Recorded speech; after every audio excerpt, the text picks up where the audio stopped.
The recording has started. All right. Well, welcome everyone to our February state call. As we've said before, we try to have these on the fourth Wednesday of every month. So our next one will be on March 28th. Unless for some reason we have to change that date, the next one will be March 28th. So let's look at the agenda real quick for tonight.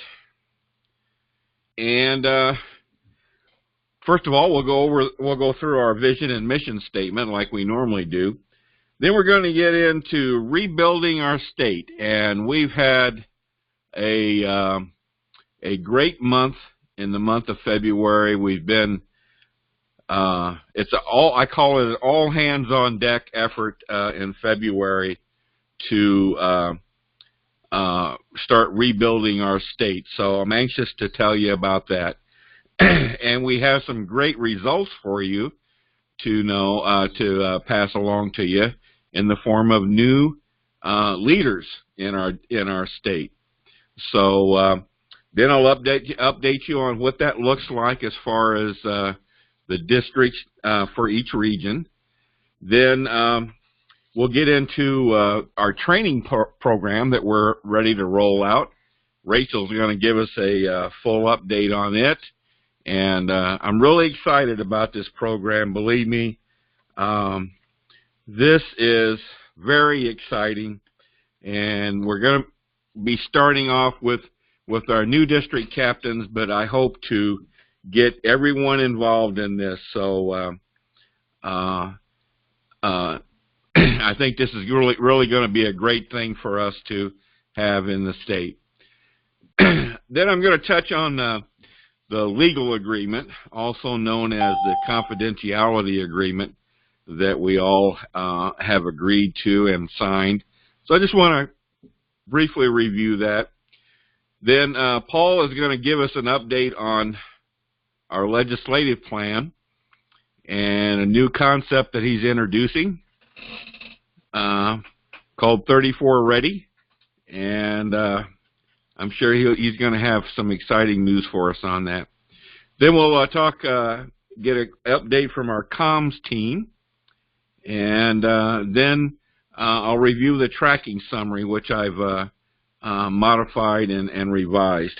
So let's get started then, and we'll start with our vision statement, which is to build a Hoosier grassroots community of citizens and legislators dedicated to the constitutional concept of self-governance. Our mission statement, we're still sticking with this. I realize it's probably going to be pretty tough to achieve, but we're sticking with it right now. And we're striving by June 30th of this year. We want to have all the support positions filled. We want to have all the region captains filled, and 70% of the DC positions filled. That would be 70 district captains, since we have 100 legislative districts in Indiana. Next, continue to strengthen our legislator relationships, and Paul will be talking about that this evening. Growing the grassroots to 30,000. We've got a ways to go, but I got some good news for you for the month of February on that particular item. And then, of course, the ongoing educational efforts that we want to instill in every region. So that's our mission statement right now, and we're sticking with it, okay? All right. First of all, rebuilding the state. And believe me, this has been quite an effort. I'm very proud of everyone that has contributed to this effort. This is a grassroots function, our grassroots team. The DC recruitment campaign. Of course, our grassroots coordinator, George Ward, and Rachel Kessler, who is also on the grassroots coordinating team. These two individuals have really led the way. And I also want to recognize some of the other people that have contributed. Peter Youngsma, Region Captain in Region 1, Gary Harbaugh, Region Captain in Region 3, Mary Heath, Brian Christensen, Ed Paraguay, Rick Hodge, and Tim Heidenreich. Those are all district captains that have contributed to our effort that has been going on all month long during February. George, you want to say anything about this tonight? There, I'm unmuted. Yeah, it's been really nice having all the extra help and stuff. Everybody's been doing real good, and we're seeing a lot of success in the phone calls. Another district captain, Terry King in 49's been making, I passed one of my districts over to him, and he's been having some nice results with his. I've gotten 2 or 3 good leads from him on people interested in district captains. But yeah, it's working well, and we're seeing the fruits of our labor. Amen to that. Yeah, good job. And we're going to continue this process, and we'll talk about that in a bit. But this kind of effort, it won't be on the same scale as we did in February, but this kind of process needs to be continued and ongoing all the time. So everyone, you did a great job. Great job. Now let me show you what results we have realized from our efforts in February.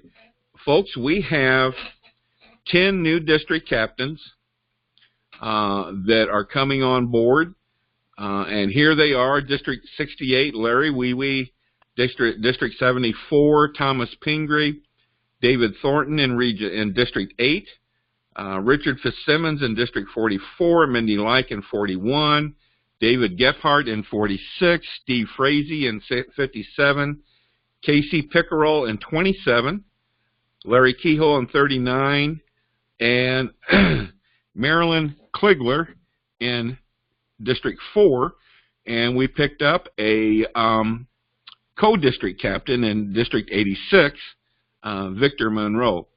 So, and I think, correct me if I'm wrong, George, I think I'm missing one on here. We've got one more to add to the list, am I correct? Yeah, Alicia Kligdell. District 40. Right. So there's another one that we can add to the list. Now, these are new district captains, brand new, and they're going to be going through the training program, which we're going to talk about here very shortly. But there's a couple other individuals here that I want to recognize. And the first one is Rachel Kessler. Rachel, you probably have realized that Rachel is involved in many activities and many projects, many things going on in our state. And that's on purpose. She is a multi-talented person. She is of great help to me. And I can't say much more and how much I appreciate what she does for our organization here in Indiana. So we decided that we wanted to find and give her a title, something that would reflect all the things that she does for us in the state. Now, she wanted to use the term princess, but we decided that we just didn't think that was going to be appropriate. So that's a private joke. So we came up with the title of Administration and Services Director. And yeah, that's not an official Convention of States position, but we don't care. That's her title, Administration and Services Director. So, Rachel, congratulations on your new title. Are you there? Yes, thank you, Dale. I'm glad no one can see me because I'm blushing. So. Oh, are you?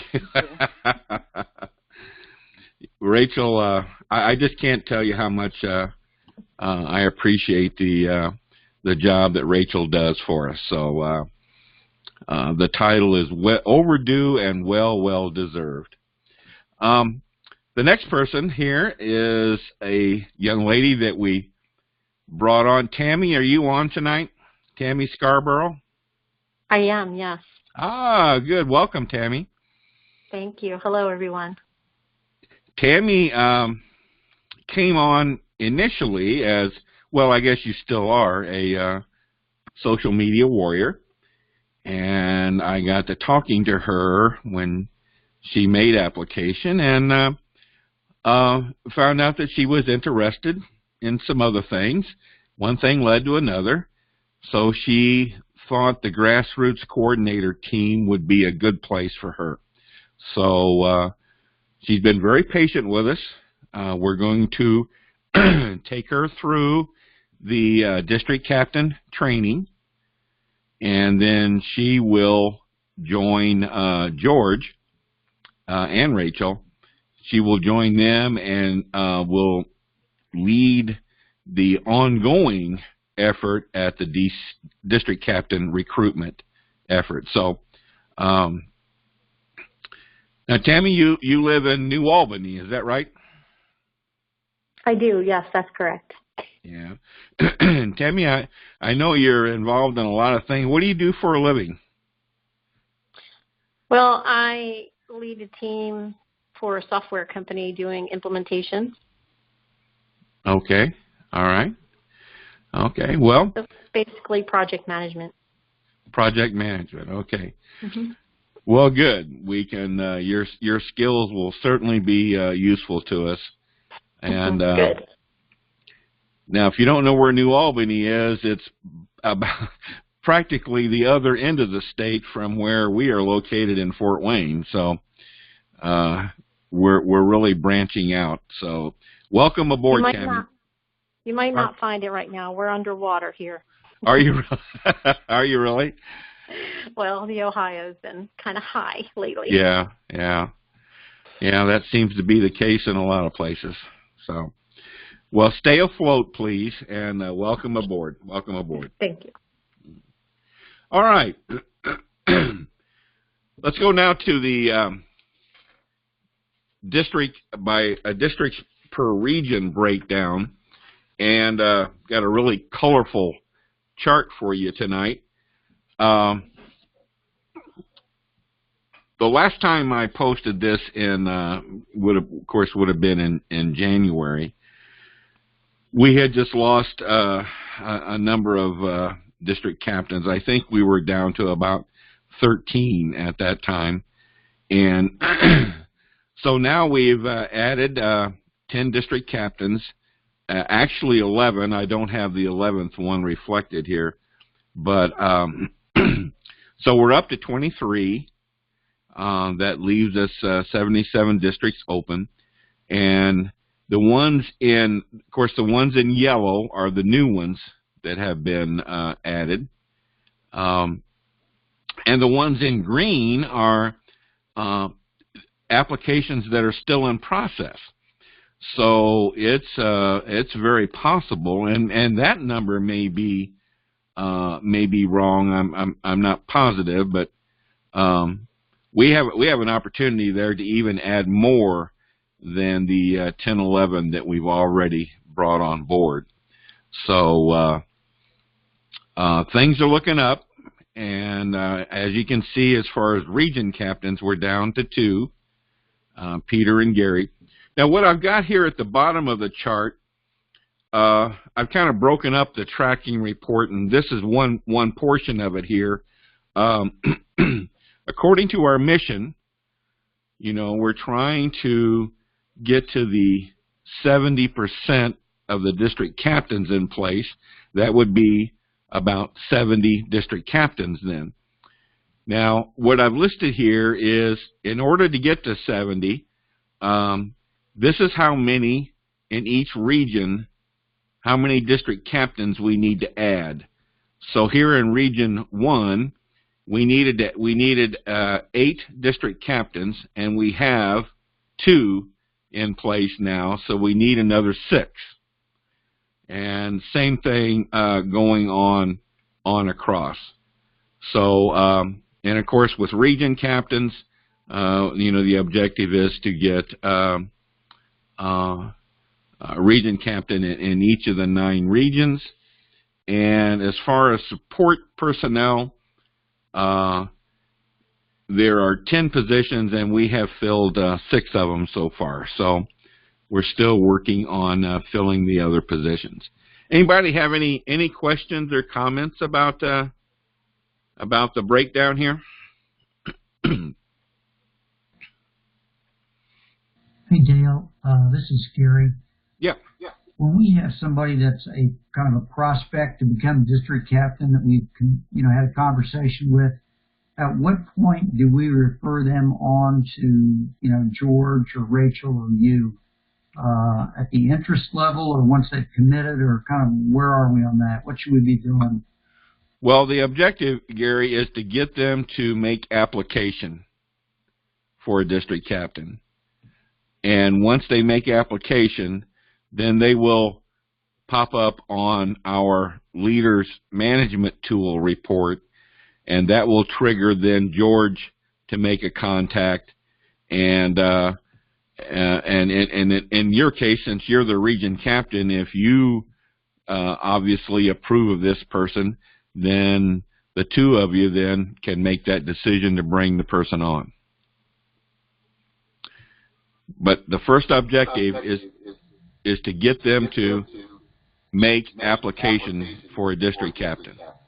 Okay, so you don't nobody's going to talk to them until they've made application, and that's right. Unless you feel, if you think it would be helpful, I would be glad to talk to the person. But we can't entertain making them a district captain officially until they apply. But I would be happy to talk to them if you think that would be helpful. Okay, I'm going to keep that in mind. All right. Anybody else have a question or anything? All right. Okay, let's now go and let's take a look at our training program. This document here, that's very hard to see. I should have come up with something else. But Rachel, I'm rather than say anything more, I'm just going to let you comment on the training program. Okay. It's okay that no one can see that document because I can speak to what was in the document. Okay. Okay, so the training program is rolling out tomorrow, which is very exciting. And it's just for anyone who hasn't heard this a bunch of times. I feel like we talk about this all the time. The format of the training program is 5 modules, which is what's on that sheet of paper that Dale has up there. The first 2 modules are going to be done individually. So every new district captain in their first 2 modules is going to have a one-on-one session with me. We just feel that this material in the first 2 modules is so important that we really need to make sure that we have enough of an opportunity for them to ask any questions and, really get a handle on this essential material in the first 2 modules. So the first module is basically overview and background. What is Convention of States, the problem, the solution, answers to objections. They're going to be directed to complete some assignments before the first module, so they're going to need to go on their own and do reading from our website about that. Additionally, we're going to introduce them to our legislation in the state, as well as our delegate selection bills, which they're going to be instructed to go find on their own so that they get a good familiarity with the IGA website. We're also going to talk to them about our mission statement, vision statement, and the organizational chart in Indiana. And then, as I said, the first module, after they complete those assignments, will be a one-on-one conference call with me where they will be, discussing, we'll be having a discussion. They'll be given an opportunity to ask any questions that they have, and they may be getting some sort of a, I don't want to use the word quiz, but they're going to be tested on their understanding and knowledge of the basics. Then the second module is going to be mostly housekeeping. We're going to be going over, again, they're going to be given an assignment. They're going to get their training manual, and they're going to be getting some training videos on Citizen Builder and Slack. And then in the second module, they're going to have an opportunity to ask any questions about the training module and the supplement. That way we don't run into a situation that I think we may have run into in the past where, you know, the training manuals were sent out to district captains and they felt like it was overwhelming and they sort of dropped out because of that. So hopefully we'll have an opportunity to answer any questions about the training manuals. I'll go through screen sharing with them, make sure that they're solid on the district dashboard, the follow-up tool, even though they're not going to be using the follow-up tool, just to understand how people end up on their district dashboard. And we'll also be talking to them about Slack and making sure that they're onboarded to Slack and that they understand that it's a requirement for them to be participating in Slack. Then the third, fourth, and fifth module is going to be formatted a little bit differently. I've decided we're going to do small groups. I haven't decided yet how big the groups are going to be, but I think that the subject matter of those three modules is more conducive to a group conversation. So module 3 is legislative. We'll be talking about their responsibilities as goes to their legislative responsibilities as a district captain. Paul has put together a video for us about the legislative plan and his role and all the ways he can help the district captains, and lots of tips with the 34 Ready plan, which he'll be talking about later. And again, the format of the module is going to really be an opportunity to make sure that they're comfortable with that role. And I think by having it be a group format, it helps because they can bounce ideas off of each other and get to know each other a little bit, the district captains. Module 4 is grassroots. To the same end, George has put together a great PowerPoint presentation introducing them to the grassroots and their responsibilities and tips and ideas and how to think about their role as the grassroots. And we're going to do the same thing there. We're going to have a small group format. And then the final module is going to be talking about the comms team. Ken put together a video introducing the comms team, and we'll do, miscellaneous, just any loose ends that need to be tied up. So that's the plan. It's going to be a little bit fly by the seat of our pants for a while because we don't know exactly how it's going to work out time-wise. We're giving the district captains a week to schedule their first module. So we'll see how that goes. I don't know how long the whole thing's going to take, and we're going to need to make adjustments as we go. But overall, I think it should work out pretty well. I think that I am just so excited about this. Believe me, as one of the original district captains, I guess, in the state, we didn't have anything like this available at that point in time. And we have so many more resources that we can pull from now to put something like this together. You've heard the saying, and you probably have heard me say it too, that in Convention of States we have a bad habit of bringing in new people and we ask them to drink from a fire hose. Well, we've lost a lot of people that way, I think. So what we're trying to do here is we're trying to make that fire hose, condense that down to a drinkable amount of water, and it's not going to, like Rachel said, it's not going to cover everything, but it's going to, I think, create a pathway for them through the maze and help them get off to a good start as a new district captain. Now, I want to mention also, obviously, we're starting off with all the new district captains here, but our plan is after we get the new district captains going here, we want to get the existing district captains and region captains to also go through this, and because obviously they're going to know a lot of these things, but it'll be a good refresher if anything else. So again, I'm very excited about this. I feel that there's a great deal of enthusiasm here, and I think we're going to get everybody off to a good start, and we're going to really get our rebuilding of the state going here. So good job, Rachel, in putting this together. I know she has worked very, very hard on this. George, too, but Rachel has really carried the load here on this. So very excited to get this going. Thank you, Rachel. All right, next thing I want to cover is the legal agreement. This is also known as the confidentiality agreement. I just want to touch on this. This will be, as a matter of fact, incorporated in the training program. But I just want to remind everybody that when you became a leader in Convention of States, you should have signed one of these. And if you haven't, we need to find that out and get you to sign one. So I just wanted to call this to your attention, and I just want to point out two major conditions. I'm not going to read I'm not going to read the agreement, although it's not that long, but there are two concepts that you need to understand with regard to this legal agreement.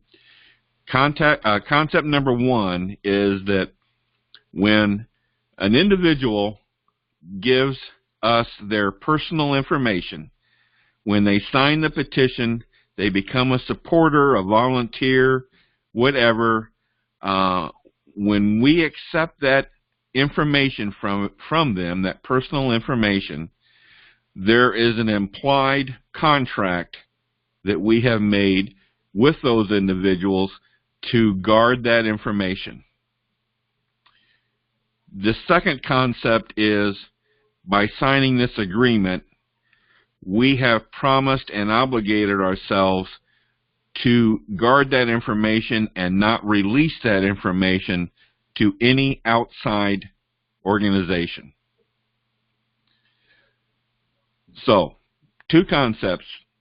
The contract that you have with the individual providing the information, and then the contract or agreement you have with Convention of States that you will not release that information, that data, our systems, anything in Convention of States, that you will not release that to an outside organization.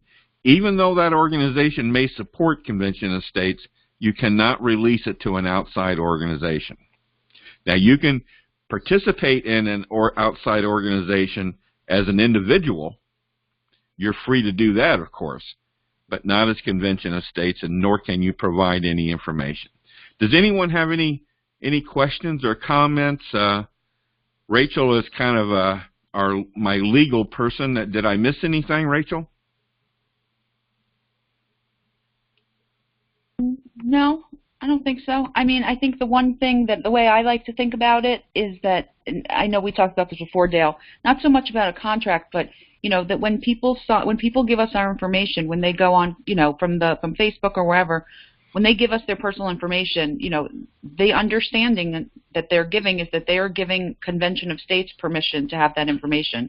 They're not consenting to any other entities or organizations using or or even seeing that information. So we do have an obligation to consider that and realize that that information is only being given for the purpose of being for this organization. All right, good. Anyone have any questions or comments? Okay. All right. Let's then go to our legislative team, and I'll let Paul take over and take it away, Paul. Sure. So in terms of trying to develop a legislative plan, what's on the slide here are some realities of where we're at. We've been getting feedback from legislators that they keep seeing they see the application as a settled issue. So why am I getting these petitions? Why am I getting people to tell me to support something that is passed 2 years ago? And in fact, we've even stopped sending individual petitions to legislators. We're still aggregating them, have the ability to communicate to the legislators how many in their district have signed. But there just wasn't a lot of value in sending them more petitions on an issue that was settled 2 years ago. And the bottom line there is there's not much value in asking for somebody to support something that's already passed. And with that in mind, we've developed this, I guess, branding of it to call it 34 Ready, that our legislative focus should be moved from passing the resolution to getting the state ready for when the 34th state passes. So that's how we've got this 34 Ready concept. You can go to the next one, Dale. Yeah. So we want to re-engage our legislators, both for and against COS. One of the nice things about this approach in focusing on getting the state ready for the 34th application to pass is we can engage both for and against legislators. I like it because it's kind of like the convention itself. Even if a state did not pass the resolution, they still get to show up and participate. And in the same way, even legislators who did not support our resolution, they still get to participate in delegate selection and instruction, which are two of the main things that we want to focus on.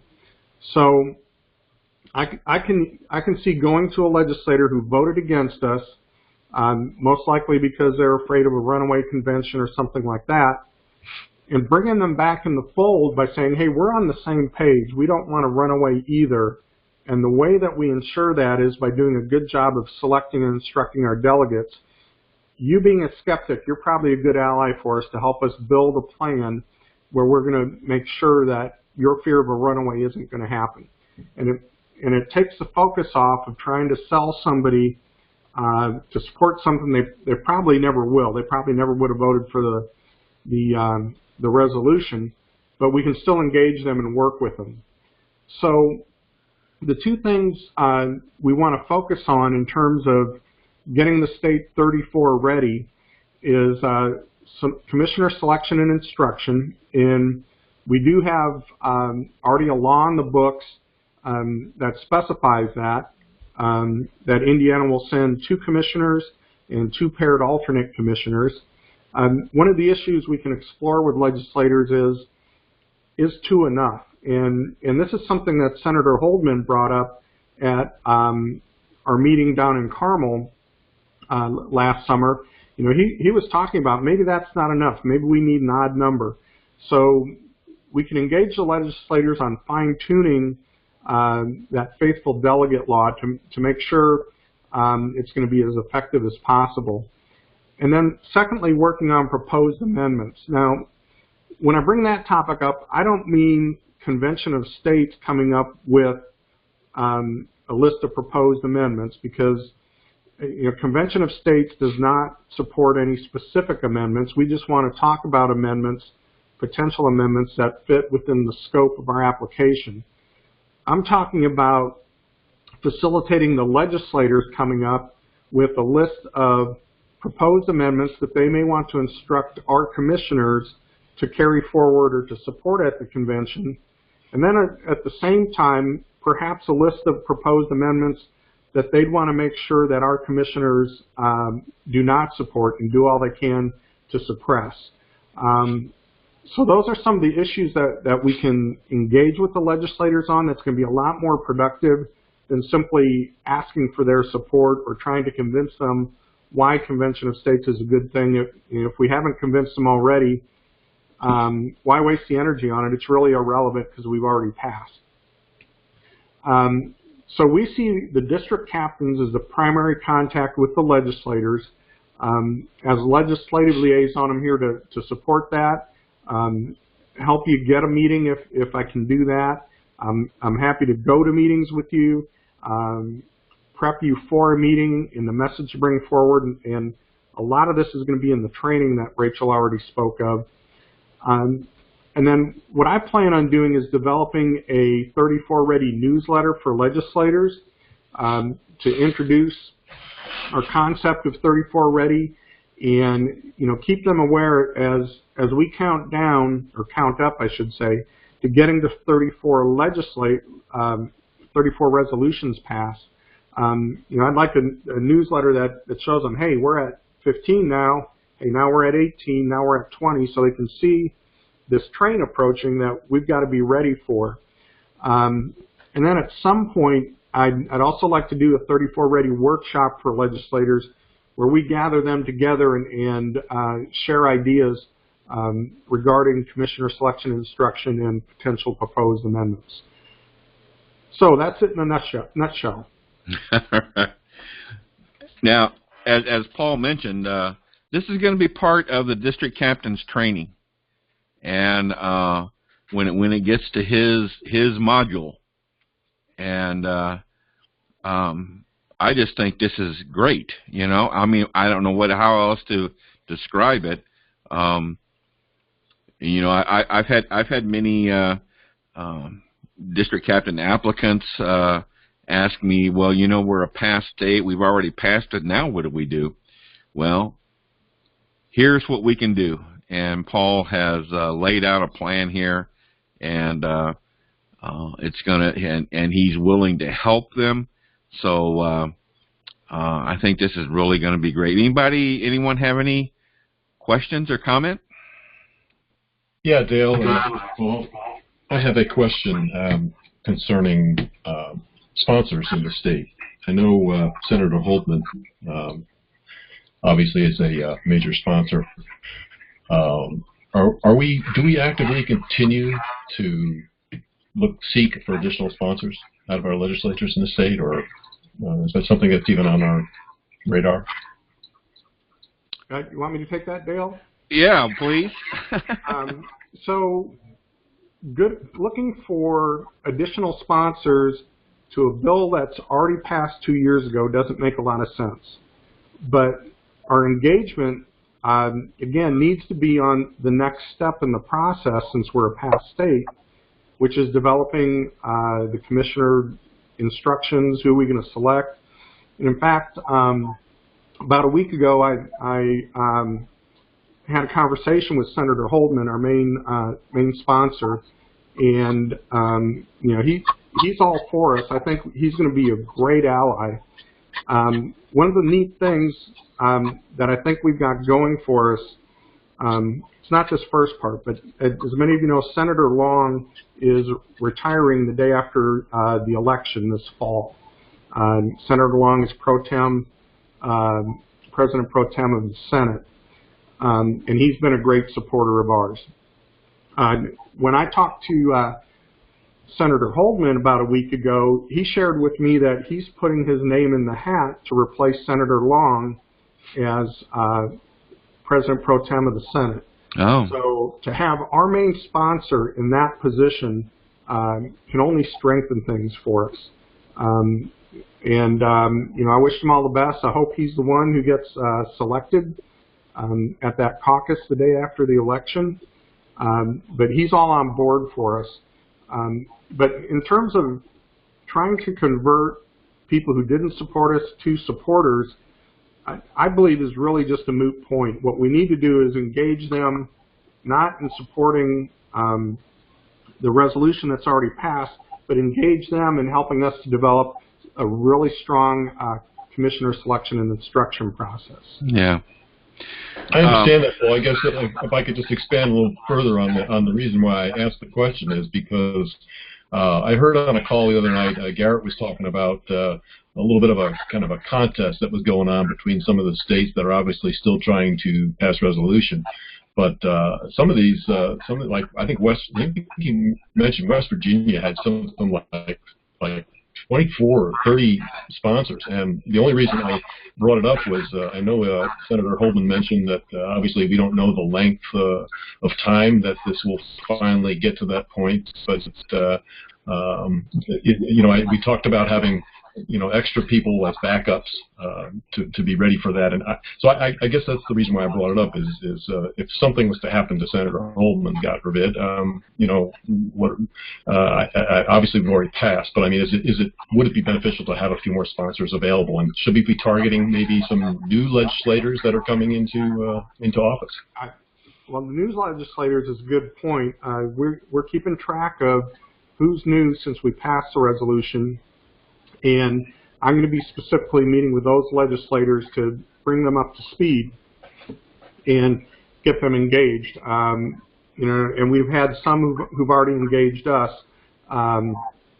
Senator Sparks is one who attended the meeting in Carmel, and although she wasn't a senator in 2016, she definitely supports us.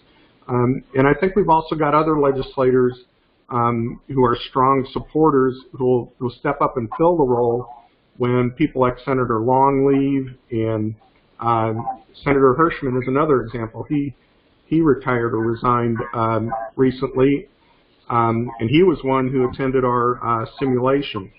So, yeah, we have to keep it evergreen and keep the new folks engaged here, and I think we've got a plan to do that. And, Ken and Paul, I just thought what sure would be, Paul, let me ask this first. You have had a discussion with Senator Holman on your 34 Ready concept? No, not specifically. When I talked with him, I was at an event, okay. Allen County Right to Life, that he was presenting. So it wasn't an appropriate place to do that. Okay. But he's committed to meet with me. I got his cell phone number, so I think that's a good sign when he's willing to share that. And we're going to do a breakfast and we'll talk about this. I was just going to say some video of that meeting would sure be great for Ken to use on. Do you think so, Ken? I agree. Anytime we can get any type of that footage, if one of our videographers, well, I think we're down to one, or myself, but if somebody's available that some of that comes about, Paul, we can get somebody there to do a little video. Would be great. All right.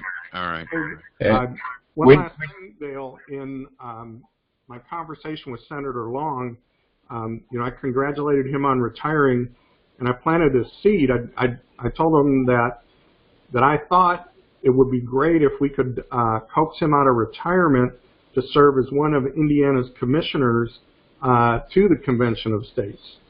And he didn't say no, but he was a coy politician. He just said, yeah, we really need to do that Convention of States. Yeah. Hey, this is Rodney. On that question about sponsors or supporters, it's for Paul, if somebody's close or could attend with you when you talk to legislators, that would be really good, so they can tag along and see them. But if you've got a legislator coming home to your district, or you can go to the Capitol, you can meet with them and talk to them.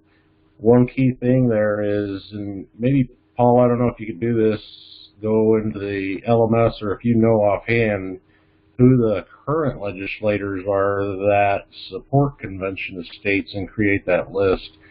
Because any volunteer supporter, DC, whoever that happens to run into or sets up a meeting with a legislator, it's good to know in advance if they were a supporter before, so they're not looking like they don't know, and ask them if they're a supporter. So it'd be good to know that before a meeting. But you should be building a relationship with your legislator anytime they're home. You run into them, or you call their office, and kind of, for now, since you're a past state, make it about them. Find out what's important to them, what they're doing. If you know about bills they're sponsoring or whatever, have a discussion with that. But then let them know that you're a Convention of States person in their district, and if they ever got any questions, they can come to you. Rodney, right. I feel like you've seen my training video because you're reciting the curriculum here. Paul, I'm sorry. Go through it. Rodney can be kind of sneaky sometimes, Paul. He may have. I'm sorry. I wasn't even thinking about that. No. Part of the training video is how do you figure out if your legislator supported us, showing them how to look that up, all of those kind of things. So great minds work alike here. All right. Yeah. All right. Okay, guys, we got to move on. Thanks, Paul. Sure. Okay, next up is our comms team and our state communications coordinator, Ken Kashuba. Did I say that right, or am I still saying it wrong? I think that's 2 weeks in a row. You got it right, Dale. I got it right, didn't I? I think we're doing okay. Yeah. I've been pronouncing his name wrong for months now, but it's a scary looking name. I know, but there's a definite difference between a U and an E. So yeah, go with that. So all right, what's up, Ken? Give us an update. We'll give you a quick update. Not as much going on as obviously Paul had on his plate, and Paul, you did a great job. And I want to go ahead and extend welcome to Tammy and congrats also to Rachel. She's definitely necessary in our group for sure. And so I'm with George. I'm putting in the vote to call her Queen and not Princess. Oh, right. Don't tell her that. She'll start to demand that now. I know. Well, you always complain that I'm, or you don't complain. You always assume that I'm getting a big head, so I wanted to share that anyway. So, give you a quick update as to where we are. Obviously, we've I think just really off the top tonight is to bring recognition to John Ackerman. I don't know if he's on the call or not tonight. But John stepped forward and jumped into our Facebook, onto our Facebook team, and is heading that up really nicely and doing a great job of putting material out and actively seeking more district captains and other positions that we're looking to fill. I know we have a ways to go. We have a few positions, obviously, that we need to complete our comms team with. But we're going to take our time. We're working closely with Nancy Suits of Florida to continue to steal ideas from her. I'll use the term because basically she's helping us a lot in that area. And we have a ways to go and some things that we have to get straightened out as far as working the media liaison position, and so we're, Dal and I have talked about that. We're probably going to take a 3-prong approach to that and look for a couple of different people that can maybe hit specific roles in that position that we can move forward with on the media liaison side. Yeah. So those are a couple of things that are high on our list there. The other thing that we're going to be starting to look at, as it's come down from our leader, is we're going to start looking at a state comms plan, and Rachel and I will probably be working together a little bit on that to get that pulled into plan and get a plan of action going for that as well. Okay. Couple other things that we were looking at this point, and it's good to know that we've got some people that are working their way through the social media warriors group. According to the numbers from Garrett, we are signing up a lot of social media warriors. They're kind of a very active portion of our group at this point.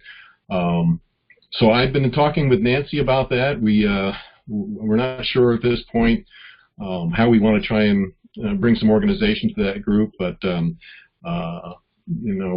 Garrett has developed the COS squad, which is something that all of our social media warriors, as they come into our state, should be signing up for and being active with. It's a good training ground and a good group to be involved with. So we'll be monitoring that group a little bit, but we still have to find out at this point how we want to direct that and how we want to put that together, that kind of head up that team, because it seems like there's quite a few people coming from there, and as they get on board with social media, as we are finding out in other areas, I'm sure there will be some people that might have an interest in filling some of these other positions we're looking to fill. So that's another area we're going to be keeping an eye on. And lastly, just to bring it to your attention, in case you haven't seen it on our Facebook, our Indiana Facebook page, or even on the national page, or if you haven't heard about it in Slack yet, Candace Owens put out a tremendous video, which apparently Garrett and Tamara have had a little bit of problems with as far as getting it announced out correctly anyway, but it turned out loose a little early. And but if you haven't seen it, it's on our Facebook page. Candace Owens, if you don't know anything about her, is a young up and coming millennial who's politically she's an author and a political activist who just recently put out a great video on Convention of States, and she's kind of tied it in with Hillary Clinton. As far as Hillary's trying to, as she put it, scare everybody from Convention of States. So if you get a chance, you might look at that and share that on your own personal Facebook pages. I know several people have already, shared that pretty well. But get a chance, take a look at that. And as always, if anybody's hearing anything about any type of meetings going on or things that we can go ahead and get some video or some even audio reporting on, let us know. We're ready to roll with it. That's all I got. All right, thanks, Ken. I wanted to show you what you're looking at here is a posting that John Ackerman did on our Facebook page. This is just one, okay? And it really caught my attention. And basically, it's a call for people that would be interested in being region captains in the state of Indiana. So this is the type of thing that on our Facebook page that helps in our effort to recruit new people into Convention of States, new leaders. This one happens to pertain to the region captains that we're looking for. So I just wanted to give a thanks to John for doing this. And again, this is just one example. I think we're going to find more and more things of this nature on our Facebook page now that John's involved. And we really need this. So this is great. So. John, you're not on the call tonight, but I want to say thank you for this. Thank you. Anybody have any questions for Ken? Any questions or comments before we move on? Yeah, this is George. Real quick, Ken, I think one of our new district captains works in photography and graphics arts. I'll talk to you about it later and give you more detail. I don't remember which one it was specifically, but she might be interested. I think she and her husband both work in that area. Is that somebody that might be able to help you out? Oh, hey, anytime you mention graphic artists, they're hard to come by as well. And if they're, if somebody's got some graphic artist talent, we can always use them. So yeah, point them my way, and we'll see what we can do. All righty. All right, good deal, good deal. Okay, all right, let's. The next thing I wanted to go over was the tracking summary, and again, like I said, I've revised this. I'm focusing now really on our efforts at growing the grassroots. So, going to really focus on this. This is basically our petition growth by region for the month of February, and then year to date, start from January 1st of 2017, year to date, and the number of petitions remaining in order to achieve our goal of 30,000. Now, when we started this in July, we needed an additional 15,000 petition signers in order to reach our 30,000 goal. So this is this is what we've done for February, this is what we have year to date, this is what we have yet to go to achieve this 15,000, which will get us to 30,000. Now, I just also want to mention here the month of February, we had 1,384 petition signers. To my knowledge, that's a record month. I know it's a record since I've been tracking this, and I don't know about past years, but as I said, to my knowledge, that is a record month of new petition signers for the state of Indiana. We're now just a little over 22,000 total. Or it's 21,000 and change. So again, that was a record month for February, and a lot of it has come from the national advertising, especially on Sean Hannity. So we're getting a lot of people coming in to our state, and they're excited and they're enthusiastic, and that's good. We need that enthusiasm. We're gaining more and more of that as we go along here. Now, what I've also done on this report is I've also, to the side here, I've highlighted the leading district in each region, so we can recognize them. And you can see here some of the districts that were leading in our state. Some of them have brand new district captains, and they haven't even assumed their job as yet. But so anyway, these are the leading districts in each region as far as the number of petitions signed, and the leading district for the state was District 65, which is in Region 9, with 34 petition signers.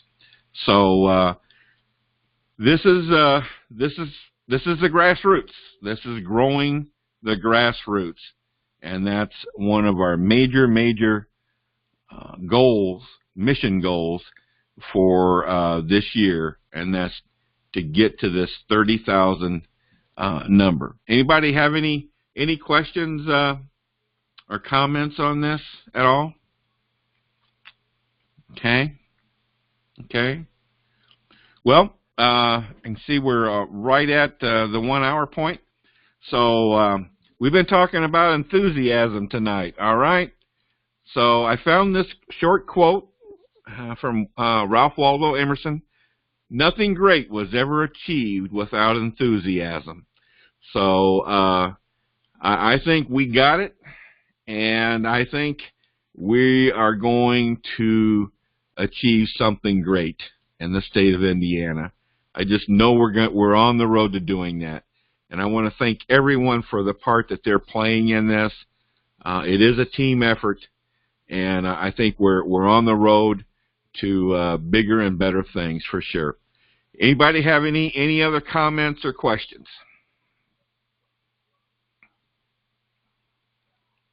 Okay. As I said earlier, our next state call will be March 28th, fourth Wednesday. So have a good night, everyone. Good night.